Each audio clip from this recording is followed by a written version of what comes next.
صحیح بخاری حدیث نمبر 211۔ رسول اللہ صلی اللہ علیہ وسلم نے دودھ پیا، پھر کلی کی اور فرمایا اس میں چکنائی ہوتی ہے۔ صحیح بخاری حدیث نمبر 212۔ رسول کریم صلی اللہ علیہ وسلم نے فرمایا کہ جب نماز پڑھتے وقت تم میں سے کسی کو اونگ آ جائے تو چاہیے کہ وہ سو رہے یہاں تک کہ نیند کا اثر اس سے ختم ہو جائے۔ اس لیے جب تم میں سے کوئی شخص نماز پڑھنے لگے اور وہ اونگ رہا ہو تو وہ کچھ نہیں جانے گا کہ وہ خدا سے مغفرت طلب کر رہا ہے یا اپنے نفس کو بد دعا دے رہا ہے۔ صحیح بخاری حدیث نمبر 213۔ رسول اللہ صلی اللہ علیہ وسلم نے فرمایا کہ جب تم نماز میں اونگنے لگو تو سو جانا چاہیے، پھر اس وقت نماز پڑھے جب جان لے کہ وہ کیا پڑھ رہا ہے۔ صحیح بخاری حدیث نمبر 214۔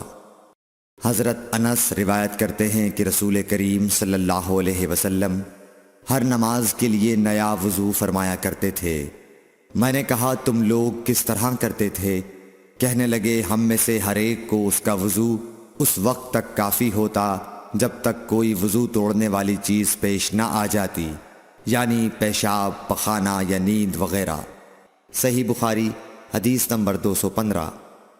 سوید بن نعمان رضی اللہ تعالی عنہ نے بتلایا کہ ہم خیبر والے سال رسول اللہ صلی اللہ علیہ وسلم کے ہمراہ جب صحبہ میں پہنچے تو رسول کریم نے ہمیں عصر کی نماز پڑھائی۔ جب نماز پڑھ چکے تو آپ نے کھانے منگوائے، مگر کھانے میں صرف ستو ہی لایا گیا، سو ہم نے اس کو کھایا اور پیا۔ پھر رسول کریم صلی اللہ علیہ وسلم مغرب کی نماز کے لیے کھڑے ہو گئے تو آپ نے کلی کی، پھر ہمیں مغرب کی نماز پڑھائی اور نیا وضو نہیں کیا۔ صحیح بخاری حدیث نمبر 216۔ رسول اللہ صلی اللہ علیہ وسلم ایک دفعہ مدینے یا مکے کے ایک باغ میں تشریف لے گئے۔ وہاں آپ نے دو شخصوں کی آواز سنی جنہیں ان کی قبروں میں عذاب کیا جا رہا تھا۔ آپ صلی اللہ علیہ وسلم نے فرمایا کہ ان پر عذاب ہو رہا ہے اور کسی بہت بڑے گناہ کی وجہ سے نہیں۔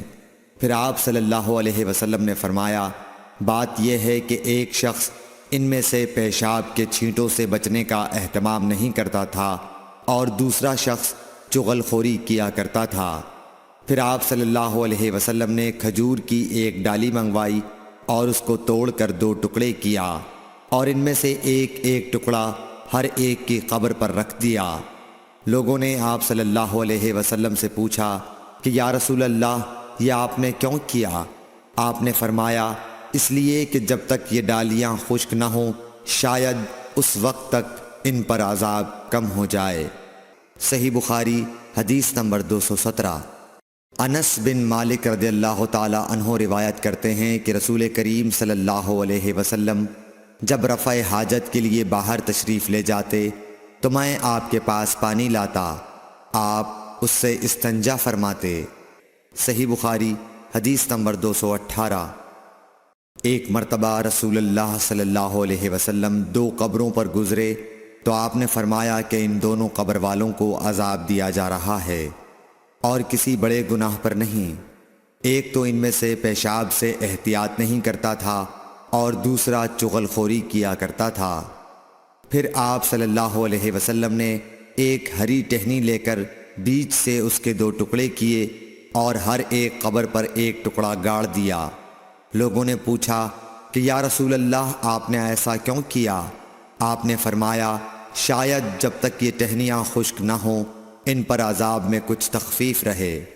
صحیح بخاری حدیث نمبر 219۔ رسول کریم صلی اللہ علیہ وسلم نے ایک دیہاتی کو مسجد میں پیشاب کرتے ہوئے دیکھا تو لوگوں سے آپ نے فرمایا اسے چھوڑ دو۔